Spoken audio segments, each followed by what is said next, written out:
Thank you, thank you. Let's clap our hands for everyone. Brother Alvin, before you begin, I'm sorry that I need to cut you off.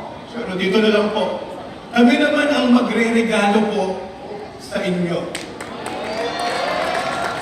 We know that you are also the regional builder of province.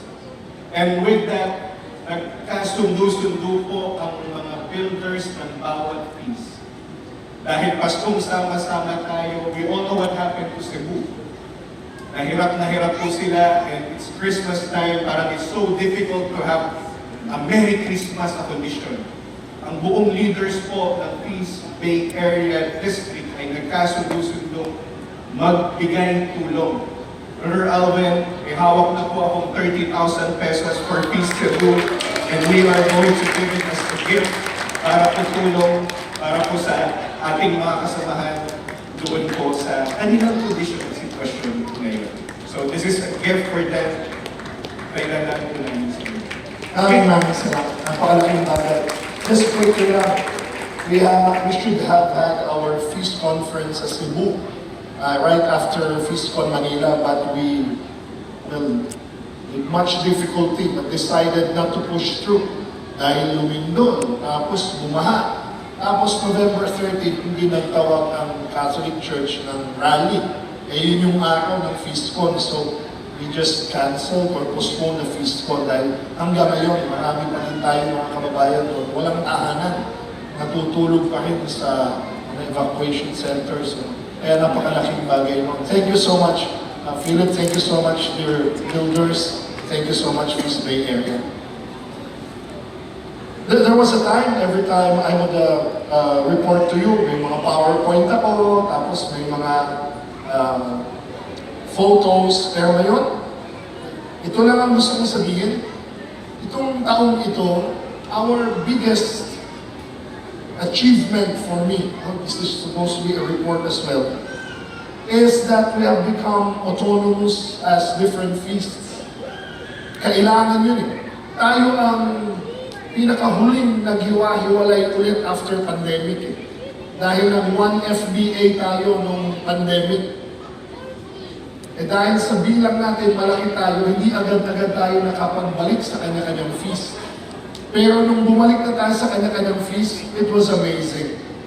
Feast Manila has grown, and not only in numbers, but in a lot of things. Palakpakan na natin ang Feast Manila ni Brother Philip. For example, ngayon, meron na silang once a month sa SM Manila. At bumalik na sila doon. And sa Feast Binondo, ang Feast Binondo ay lagi kong halimbawa yan, kahit na sa international feast, lalo na sa provincial, na ang metrics hindi palaging paramihan ng attendees. At kahit na hindi ganun karami, although hindi konti yung sa Feast Binondo, pero napakatatag ng kanilang finances, but more importantly, ng kanilang relationships, solid na solid. Kaya palakpakan natin ang Feast Binondo. With the leadership of Brother John Book, ginagawa kong template at halimbawa yan sa maraming feast, lalo na sa probinsya. Yung ating Bay City, yan ay kwento din ng palipat-lipat na venue. Napakatapang ni Brother Didoy, sumubok sa simbahan, tapos sa hotel ngayon. Pero kitang-kita natin yung strong core na kahit saan kayo lumipat, nandoon ang attendees, nandoon ang leaders, nandoon anong sinasabi natin na strong team. Kaya palakpakan uli natin ang Feast Bay City. Isang template din ang ginawa ni Brother JC sa U-Belt.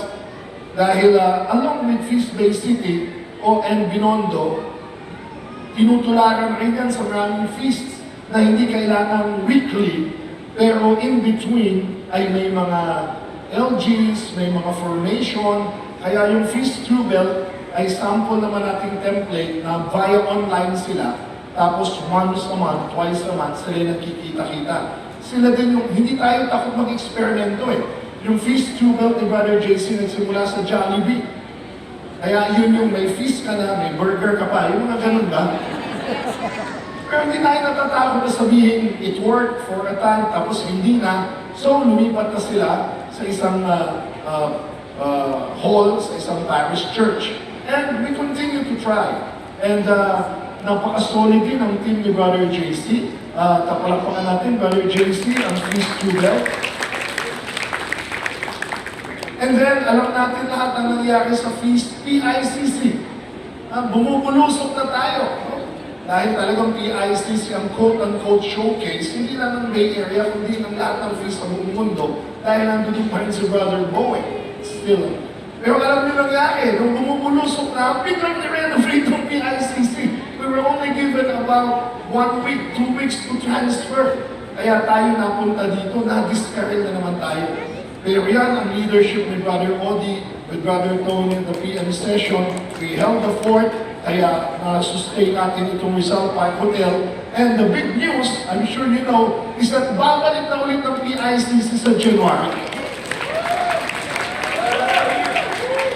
I'll be meeting the PM session servants on the 21st, last feast natin, to explain more the integration. Maraming mga mangyayari, lalo na sa pagbabalik sa PICC. No time to explain here in details, but we thank the AM session for integrating and accommodating the servants and the organizational structure for our return to PICC. And I thank more the PM session for their willingness to integrate. Because ito po yung big message ko sa lahat. I thank all of you for your faithfulness to your feasts. To feast Bay Area AM, PM, Bay City, Binondo, Manila, U-Belt. But I thank you more for your faithfulness to the district. Kaya ang saya na autonomous tayo kanya-kanya. Pero huwag masyadong matagal na kanya-kanya. Kaya ang saya natin na nagsimula tayo ng joint fellowship ng mga council leaders. We had that last week, last month. It was beautiful. Mga leaders nagsama-sama, simpleng programa, pero nakita natin na matatatag. Kailangan matatag ang inyong mga feasts. Para pag matatag ang feast, matatag ang buong district. Kaya nagkita-kita ang mga leaders. It was beautiful. And not much of a program, but of a fellowshipping with one another. Dahil kailangan, faithful tayo sa inyong mga feasts, pero ready tayong maglingkod kahit sa ang feasts. Kaya yung integration mangyari sa PICC, it's okay that those who may not be accommodated or those who may not be accustomed to this and that, okay lang, punta kayo sa Bay City, punta kayo sa Binondo, it doesn't matter because we're still one feast. And yet, in fact, the faithfulness should be to the bigger community, the light of Jesus family. Kaya kailangan natin yung ganito. Ang saya ko kanina na ang tagal na natin hindi nagkita, pero ngayon, one feast Bay Area District tayo. And then, pag feast kon, one light of Jesus family. And by the way, ilang buwan lang, eto na naman tayo sa Holy Week. One Feast Bay Area District ulit sa ating Holy Week hanggang Easter. But above all, one church, one Catholic church, and most of all, one God whom we serve. So in the end, we are faithful to Jesus. Kaya kahit saan tayong maglingkod, we are serving Jesus. Amen? Kaya hindi ko na matatagalin pa, pero I congratulate you for all the formations, the activities, the programs, from our LSPs to LGs, from your JEs and LUX retreats, Love Life retreats. Hindi man ako nakakapunta dahil alam niyo ako'y nasa region pa rin ng probinsya. Halos every week lumilipad ako. Pero salamat sa ating mga builders, I am well kept, I am well informed of what's happening. Through photos and reports, salamat you keep the district alive with your activities per feast and in joining with other feasts. Maraming salamat. And next year, marami pang mangyayari. I'm gonna say more on our next SGA. Ito lang ang isa kong lambing at pakiusap. Pinatatag muna natin yung inyong mga fees. Very good yan. Pero dahil matatatag na inyong mga fees, pwede mo ba? Pwede. Mas dalasan natin itong SGA at least once every quarter. Pwede mo ba? Para matatag kayo individually, pero matatag tayo bilang one district. Kaya I am asking and requesting to our co-builders, pwede ba natin pasalamatan si Brother Philip and his team, napakagaling, napakaganda ng kanilang organization, paghahanda sa programa natin. Pero every quarter, let's do this. Para tayo nag-join, nag-assemble as one district. And next year, I'll also start a 2-year transition. I'll give more details next time. But we are starting a transition so that we pass on the leadership in 2 years for the entire Bay Area district. I won't give details now yet, but malalaman niyo po sa susunod nating SGA more details. But for now, I simply want to thank all of you and honor all of you. Lagi ko sinasabi ang nakikita sa entablado, kaming mga preachers, builders, the worship team, the musicians, I thank you all. Pero ang talagang, the bulk of the service ay yung wala sa stage. Ayun yung mga sumasalubong, nagbibigay ng mga bulletins. Yun yung mga nagdadasal, mga intercessory. Yun yung mga naghahanda ng mga pagkain, mga nasa book table, mga marshals mula sa parking, sa security, yung nasa medical, yun yung mga nasa tech, prod. You make the feast happen. Kaya maraming salamat po sa inyo. Kung wala kayo, sa biyaya ng Diyos, ako, walang feast. Kaya maraming salamat po sa inyo. Mula kay Brother Bong Sanchez, at sa lahat kami mga builders, we thank you, we honor you, we love you. Yung natitira ko pang minuto, pwede po, last na lang, ang saya kasi natin. Pwede tayong tumayo lahat. Tumayo pong lahat. At 3 grupo tayo dito eh. 1, 2, 3. Dahil aayain ko yung aking mga co-builders, pwede bang, dito muna. Odi, pwedeng dito ka. At dito, dyan ka na rin. Yan. Dito ka na. At saka John Ben, dito, leading this room. Tony, pwedeng doon, JC. Yan. Last na lang ito, doon sa group na yan. We're 3 groups. Pwede ba bang umirit ng last game?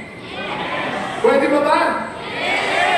Dahil ang mananalo dito, magdodonate tayo para sa Christmas party ninyo. Alam ko yung mga Christmas party sa kayo. Kaya ipanalo dito, builders ha? On this side, led by Tony and JC.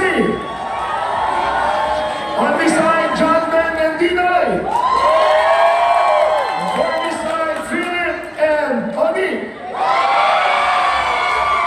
Ganito lang kasimple yan, ha?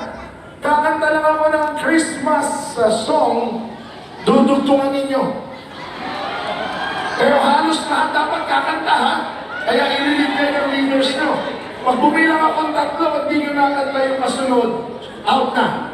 3 lang naman kayo eh. Sample! Ang Pasko ay sumapit.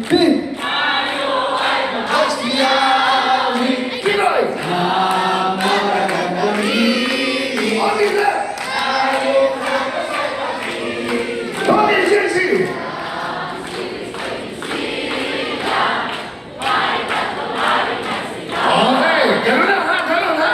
Pagkantagan, 1, 2, 3, talo na ha? At ang mananalo dito yung mga builders, ha? Dagdag sa huling elo nyo o sa Christmas party ninyo. Okay, ready? Ready? Come, they told me, parang papampam. Go! Adi! JC Tony!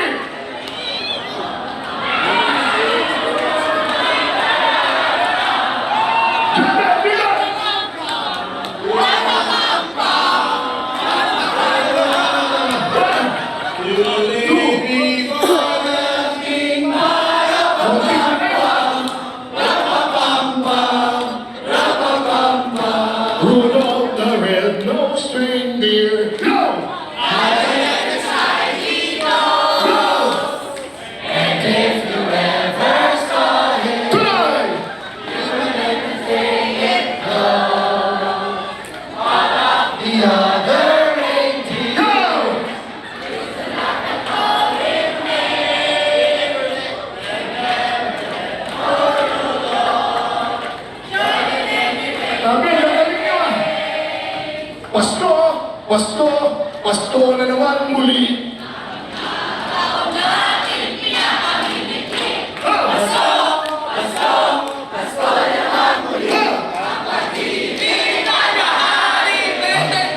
Tama na. Talagang ang gagaling. Magkakaroon ng pagpili. Nagakas po po. Mahaba na tayo. Kaya ito na ang kantahin nyo. Thank you. Thank you. Ang babait ninyo. Thank you. Kantaan mo ulit yung katabi mo. Sabihin mo sa kanya. Thank you. Thank you. Ang babait ninyo. Thank you. To all builders, through the builders sa inyong feast, 10,000 each for your Christmas parties or for your last hello on your feast. Sige